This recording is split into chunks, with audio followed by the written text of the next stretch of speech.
how to get back archived stories on Instagram.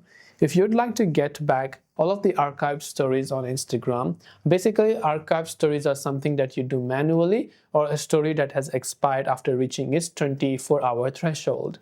To find it, come to your profile page, then tap on the three lines from the top right hand side of the screen.